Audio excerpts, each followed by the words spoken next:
Hola, ¿qué tal? Em, Sé que la situación actual de las actividades laborales, pues, les pueden impedir atender a clase. Y previendo esa situación y viendo que a final de cuentas tenemos tecnologías para poder hacer más dinámico este asunto de las clases, decidí que voy a grabar las clases y las voy a estar subiendo a YouTube para que ustedes las tengan disponible en cualquier momento. Definitivamente creo que va a haber va a haber algunos problemas, ¿no? A final de cuentas, este, pues falta un poquito la interacción, pero trataré de que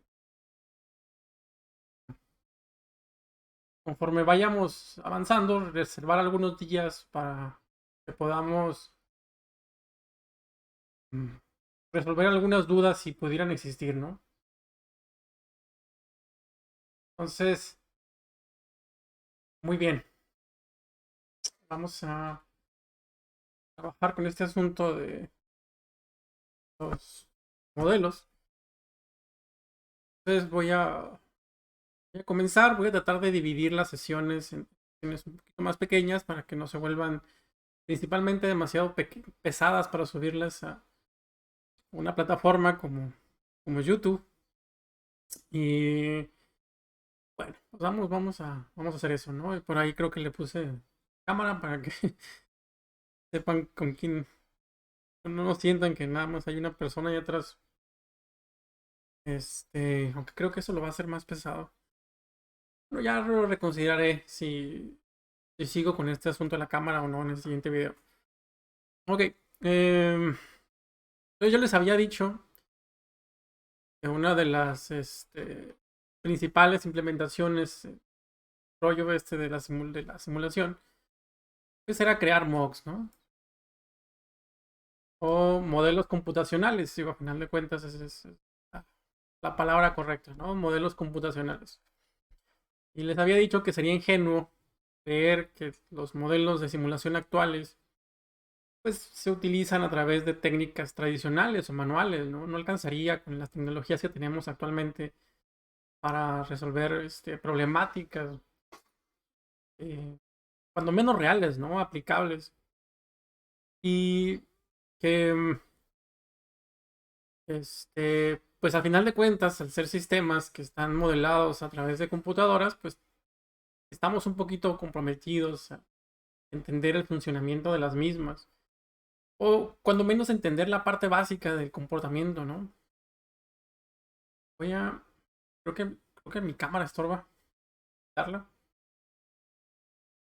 darla.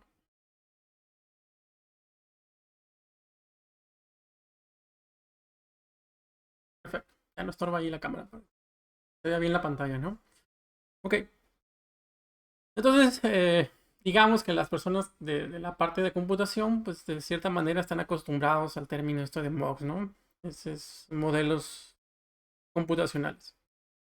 Ahora bien, una de las primeras cosas que sería importante eh, platicar es que los modelos se pueden subdividir en dos clases.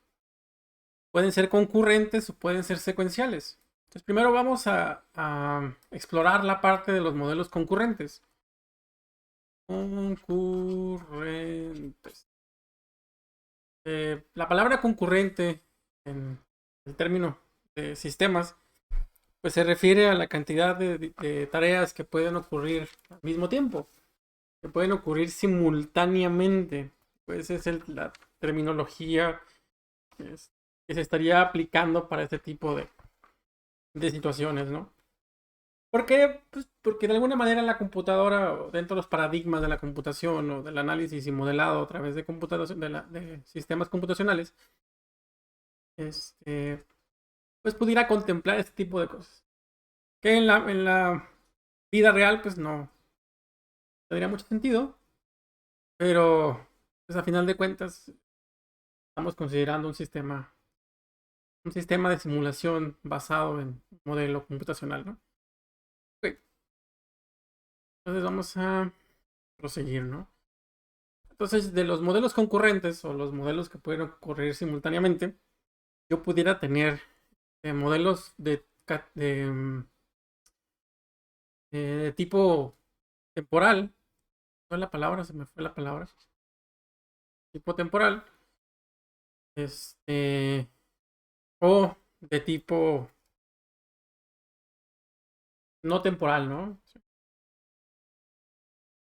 Donde el hecho de que se le considere como un modelo no temporal, pues lo único que quiere decir es que es básicamente modelos estructurales en los que no es una serie de sucesos, simple y sencillamente, pues se habla sobre este, un comportamiento estructural, por ejemplo, flujo de datos o manejo de hilos, o cosas de ese tipo. Ahorita les voy a ir explicando poco a poco cómo se compone esta idea. Eh, pero primero vamos a ver este asunto de los modelos temporales, ¿no? Y los modelos temporales, yo creo que la primera característica que debemos de ver es que si son reactivamente, están diseñados para ser eh, reactivos se me fue la palabra, sincronizados, ¿no? Sincronizados, eso sería lo que quiero decir. Son reactivos a través de un proceso de sincronización. Este,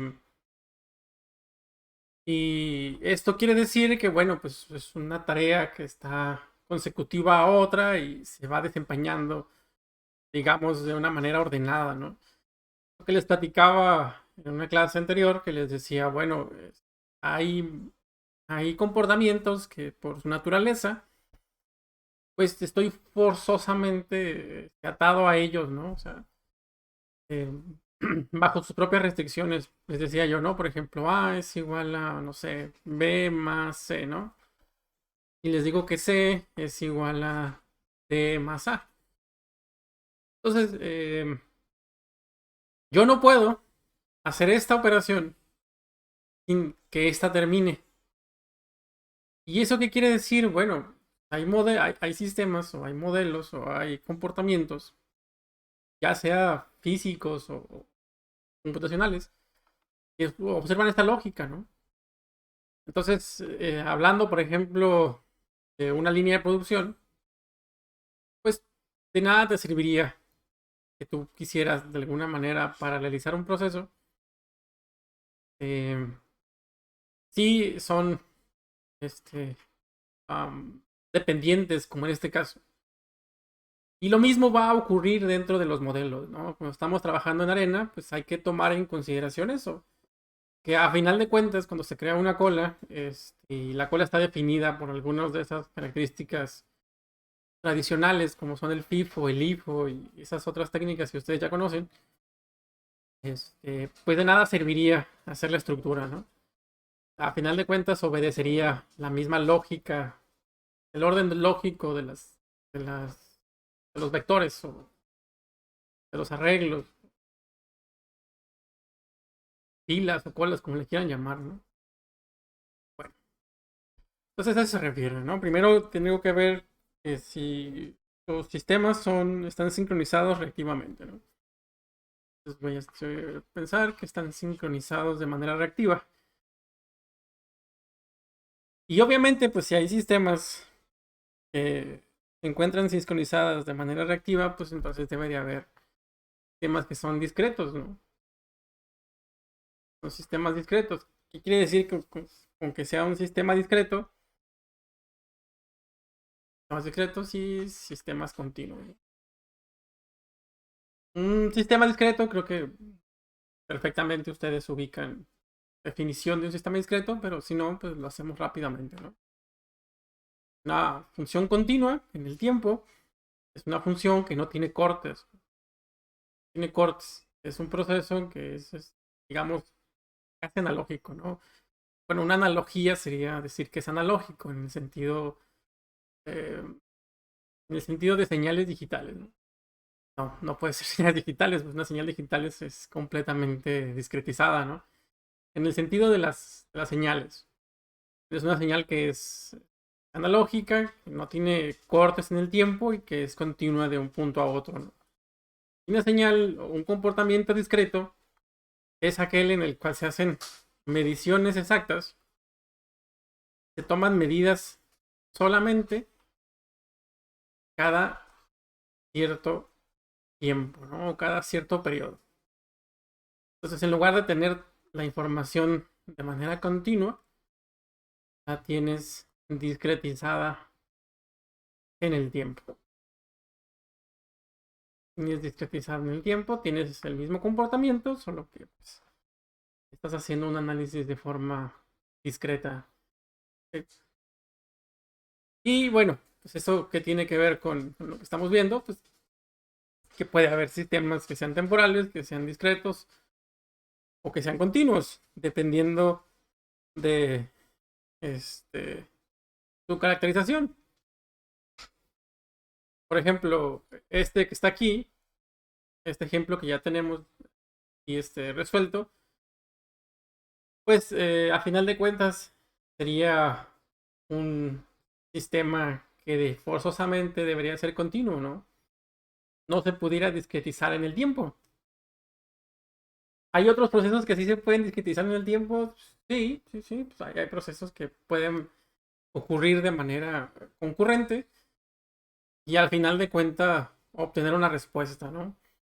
Un ejemplo clásico pues es el algoritmo de divide y vencerás. Pasa, divide y vencerás, ¿no? En el que tú puedes encontrar, destruir un problema en distintas partes más pequeñas y al final de cuentas puedes ir resolviendo de manera simultánea, si es posible, ¿no? Y lograr obtener una respuesta final. Logras obtener una respuesta final y esa respuesta regularmente se obtiene por medio de una votación. Entonces, por ejemplo, aquí podrían decir, bueno, ¿tú qué opinas de tal proceso, no? Y puede decir sí, y no. Entonces, al final de cuentas, el peso quiere decir, al final de cuentas se toma un peso y dices, bueno, el 75% dijeron que sí y solamente el 25% dijo que no. Por lo tanto, se va a tomar como que sí. ¿Ok? Entonces, hay muchos problemas que se resuelven de esta manera, en las que se sopesa la cantidad de soluciones y quien obtenga la mayor cantidad de soluciones, digamos que se les da em, em, el privilegio, ¿no? De la duda, de saber si efectivamente es la respuesta correcta.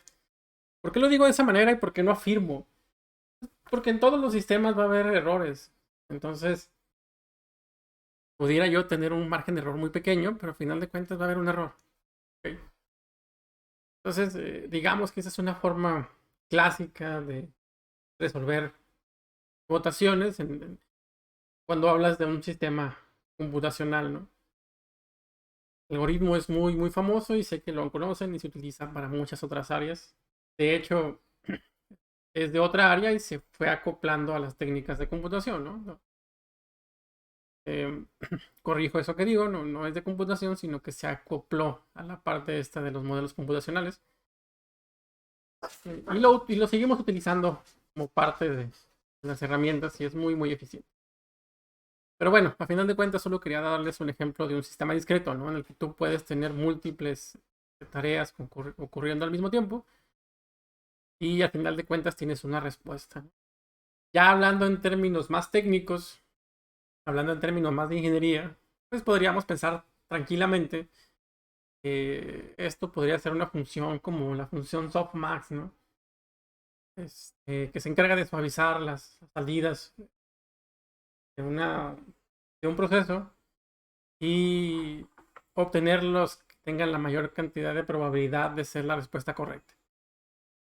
Bueno, muy bien. Entonces, ya tenemos la parte temporal, ya sabemos que pueden ser reactivas, es decir, pues si lo podemos ver como un comportamiento bayesiano, ¿no? Dependiendo de que ocurra con A, pues va a ocurrir con B. Y tenemos los de carácter no temporal. ¿Ok? Aquí sí somos un poquito más específicos, ¿no? Porque aquí lo regularmente, lo regular para pensar en este tipo de comportamientos, pues se piensa más como en el flujo de datos. Entonces es más estructural. Es más en el orden en el que van a ocurrir la información. Entonces no necesariamente tiene que ser de manera temporal. Y ha pensado más que nada en la estructura, ¿no? Más que nada en un comportamiento em, de flujo de información. De cómo va a interactuar la información dentro de un sistema. Entonces, em, los datos, primero que nada, podemos determinar que tienen distintos tipos de comportamientos, igual que temas temporales. Este, puede ser, por ejemplo, de ciclo estático, puede ser dinámico, y depende de esos comportamientos, va a definir la estructura se va a definir la estructura para el modelo. A lo mejor ahorita no tiene tanto sentido, es muy probable que de repente suelte palabras o definiciones que nada más tienen sentido en mi mente, pero si seguimos aquí un poquito más de tiempo, vamos a poder consolidar esas ideas, ¿no? Entonces yo les decía que podían flujos de datos sincrónicos o flujo de datos dinámicos, ¿no? Entonces dynamic data flow y synchronous data flow, ¿no? Esas son las dos estrategias que se utilizan regularmente para atacar este asunto del flujo de datos. Digamos que son las dos técnicas. Y otra que se llama ciclo estático, pero ya es entrar en detalles que no son realmente de tanto interés para su formación. Vamos a dejarlo así. Ok, entonces rápidamente, ¿no? Vimos lo que eran los mocks. Sabemos que dentro de los modelos hay fenómenos concurrentes. Eso quiere decir que tienen tareas que pueden ocurrir simultáneamente. Están las tareas temporales. Entonces estas están basadas pues en reacciones, ¿no? Depende mucho de la estructura con la que estén dados los comportamientos o el sistema para que puedan tener sus interacciones. Y creo que hasta ahí pues no debería de haber más problemas.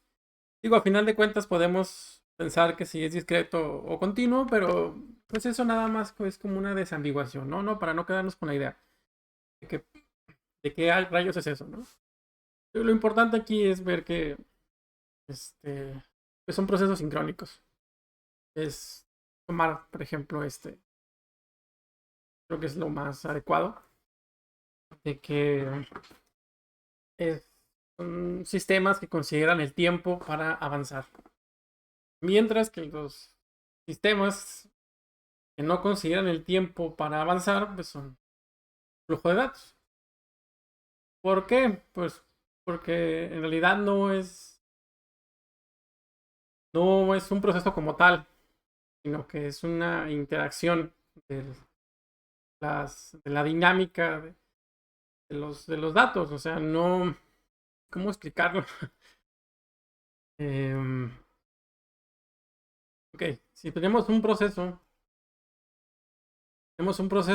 para ir del punto A al punto B, se requiere tiempo, ¿no? Entonces, digamos que de eso no hay problema con la parte temporal. La parte del análisis no temporal es que los flujos de datos no es como que vayan del punto A al punto B. No dependen en ese sentido, sino que son más bien estructurales. Por ejemplo, a lo mejor es más difícil verlo, pero por ejemplo, en una base de datos, en uno de esos archivos Excel, pues la información está allí, ¿no? Y no depende realmente del tiempo para que la información esté disponible. No sé si puedo dar una correcta interpretación. No, obviamente, si tú haces alguna modificación o si tiene algún tipo de inserción de nueva información, pues sí, o sea, de alguna manera sí vas a tener un proceso, ¿no? Pero en ese caso ya no es de flujo de datos, ahora es temporal. A lo que me refiero es que la información dentro de este, bases de datos o estructuras de datos tradicionales, pues no se ve como una entidad temporal, ¿no? Está simple y sencillamente disponible en todo momento, en el mejor de los casos, ¿no? En el mejor de los escenarios. Y no es como que exista cambios conforme pasa el tiempo. Insisto, a menos de que tú estés haciendo cambios intencionales, pero pues vamos asumiendo que no. Si no les queda bien claro esto, igual lo podemos platicar.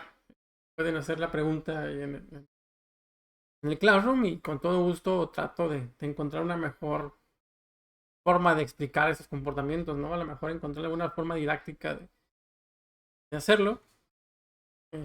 Sin embargo, pues es más, sería interactuar con ustedes directamente. Ok, entonces hasta aquí, pues ya más o menos tenemos una idea más generalizada, ¿no? Aunque me vuelvo a repetir, pues, pero igual creo que es importante. Entonces, son los modelos computacionales, son los modelos concurrentes. Un modelo concurrente es uno de los modelos en los que la información puede ocurrir simultáneamente, ¿no? Al mismo tiempo. Entonces, tienen un carácter temporal. Los que son de carácter temporal son los que evolucionan en el tiempo, son los que van cambiando. Y los de carácter no temporal, ¿no? Que regularmente es el flujo de datos. ¿Por qué? Pues porque conforme pasa el tiempo, la estructura se mantiene. Digamos que esa es la forma más simple de verlo, ¿no?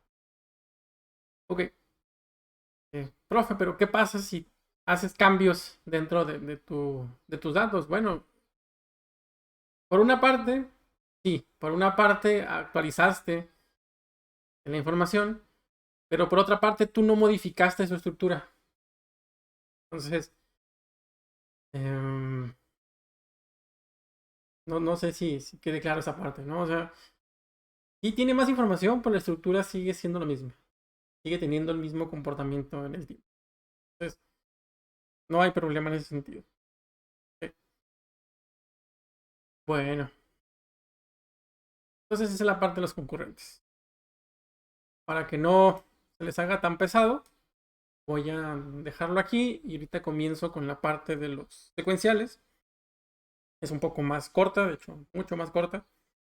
Y después ya entraré un poquito más a detalle en todo lo que estoy haciendo en la representación.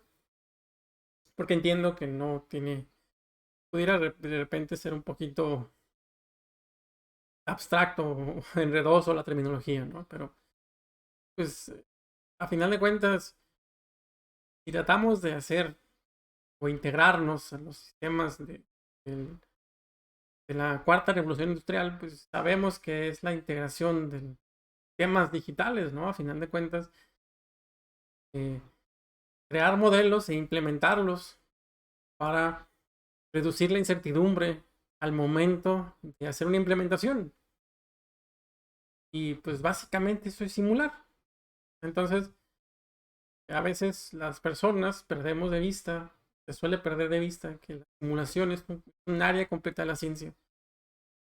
Y que, pues más que aprender a usar un programa, ya vimos que es más o menos fácil como lo es Arena, pues es también entender todos los fenómenos que ocurren alrededor para que no se conviertan en cajas negras, ¿no? Así como que, ¿por qué una variable es local y por qué una variable es global? Eso a mí, ¿qué relevancia tiene, no? Y además de que puede ocurrir un fenómeno que se llama Rendes-Bose, que ahorita les voy a platicar en qué funciona, y que no es una falla en la lógica, a final de cuentas, está bien la lógica, solo que eh, pues no va a ser lo que tú querías, ¿no?